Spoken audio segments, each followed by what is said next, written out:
It makes no difference whether you have the most efficient heat pump available or a house designed with passive cooling throughout. Windows remain the largest pathway for unwanted heat entering during summer and valuable warmth escaping during winter. Based on estimates from the Department of Energy, as much as 30% of every dollar spent on heating or cooling can be lost through window glass alone. Yet there is a simple solution. It costs about $20 and has been shown to reduce radiant heat loss from a window by as much as 50% during cold seasons, while preventing up to 80% of unwanted solar heat gain during warmer periods. With only a few hours of work, it can lower annual energy expenses by hundreds of dollars. Before explaining how that method functions, it helps to understand why windows create such a significant problem. From the standpoint of thermodynamics, standard glass performs very poorly when it comes to energy efficiency. The sunlight reaching your home contains a wide range of solar radiation wavelengths. Roughly 47% derives as visible light, the portion detected by human eyes. Ultraviolet radiation, commonly called UV, makes up around 7%. Infrared radiation contributes approximately 46%. That final category, infrared energy, is responsible for roughly 25 to 30% of the unwanted heat entering a house during warmer weather. There are two separate forms involved. Near-infrared consists of shortwave heat emitted directly by the sun. It passes through conventional window glass almost as easily as visible light. On a hot day, this is responsible for most of the solar heat entering through a window. Far infrared behaves differently. Once incoming energy strikes furniture, flooring, and interior walls, those surfaces heat up and release the energy again as long-wave radiation. This is the same gentle warmth produced by a radiator or a wood-burning stove. Because this long-wave heat does not easily travel back through glass, it remains inside the building. The result is the same phenomenon that allows a greenhouse to become warm. During winter, the situation reverses, but the same sheet of glass remains the issue. Heat from a furnace or stove fills the room with long-wave radiant energy.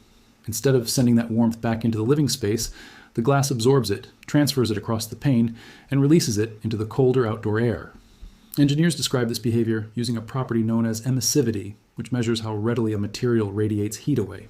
A perfect mirror has an emissivity of 0. Standard window glass has an emissivity of 0.84. In practical terms, that means it releases 84% of the heat it absorbs into the outside environment. For many decades, engineers searched for ways to improve this weakness. Glass windows first appeared about 2,000 years ago in ancient Rome. For the next 1,500 years, the technology changed very little. A single fragile pane of silica allowed light to pass through while losing heat at nearly the same rate. The first major improvement arrived in 1930. An American inventor named C.D. Haven received a patent for a system called thermopane.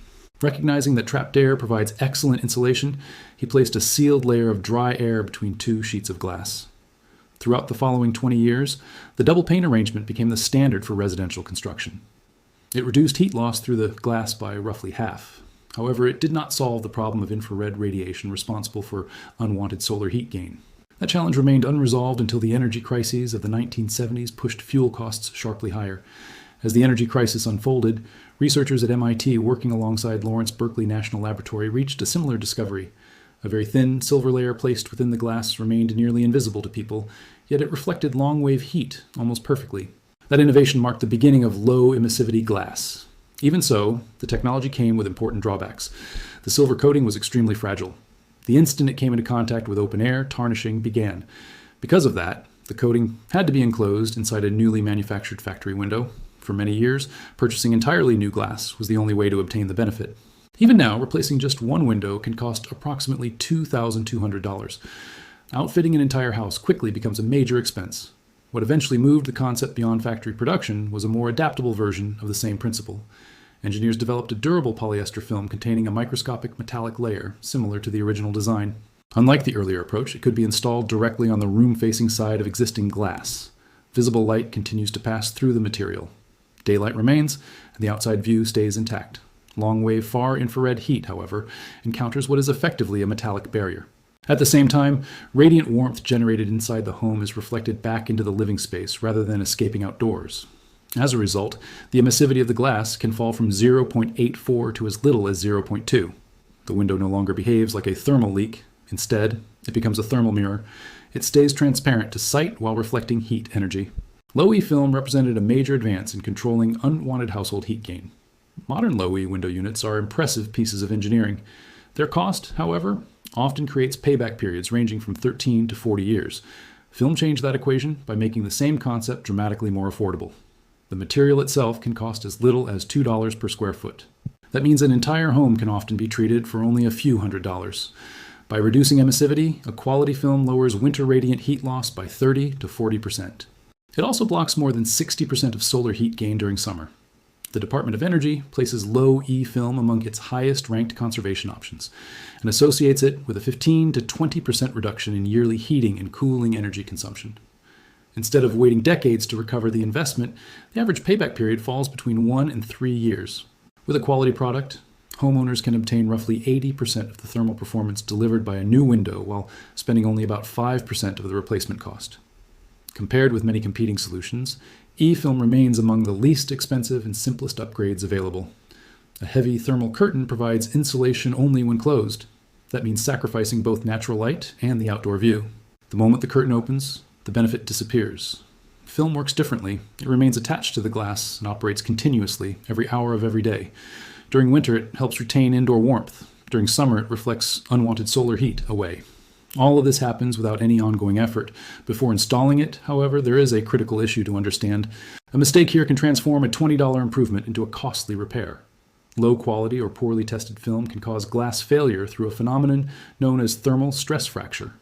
As sunlight heats glass, the material expands. The outer edges of the pane remain inside the cooler frame and expand much less. If a dark heat-absorbing film is placed on an unsuitable window, the center of the glass can exceed 140 degrees Fahrenheit, while the edges remain relatively cold. That difference in expansion concentrates mechanical stress around the perimeter until the pane eventually cracks. This risk is also the reason many window manufacturers cancel glass warranty coverage as soon as aftermarket film is applied. The solution is straightforward. The film must be matched to the type of glass. Single-pane windows are generally the most tolerant because there is no sealed airspace where heat can accumulate. Conventional double-pane units present the greatest risk.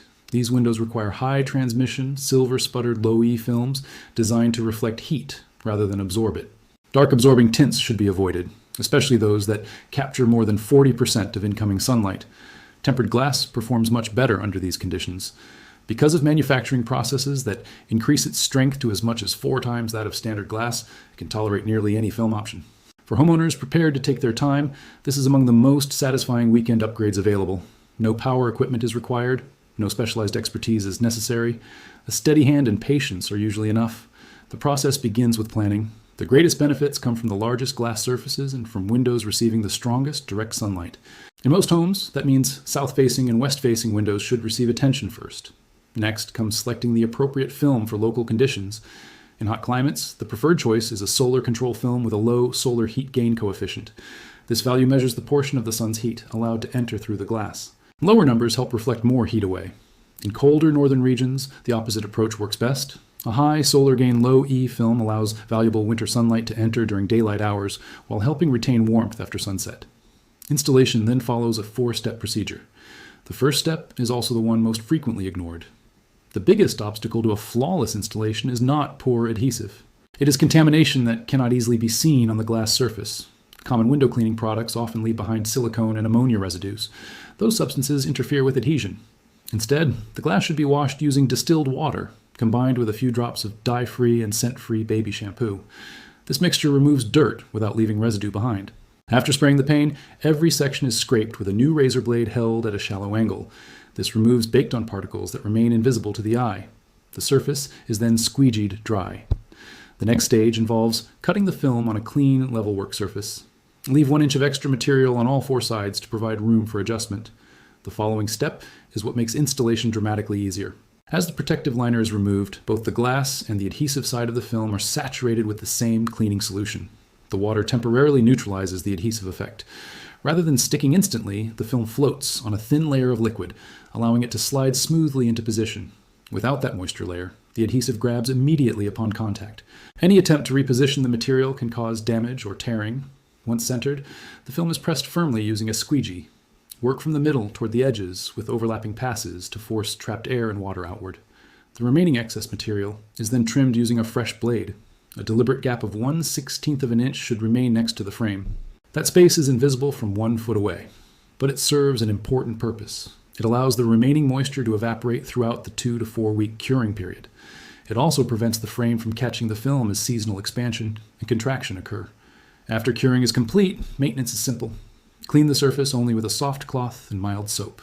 Abrasive materials should never be used. In the end, low-E film is simply a transparent metallic layer thinner than a human hair applied to glass that is already in place. It allows light to enter while reflecting heat back where it belongs. The result is a window that wastes far less energy and functions as a thermal mirror, all for less than 5% of the cost of full window replacement. If you found this information useful, share it with others who are looking for practical ways to improve energy efficiency at home. Stay tuned for more simple, low-cost solutions that can make a meaningful difference. Please leave your thoughts about this content in the comments below. Thanks for watching. See you in the next one.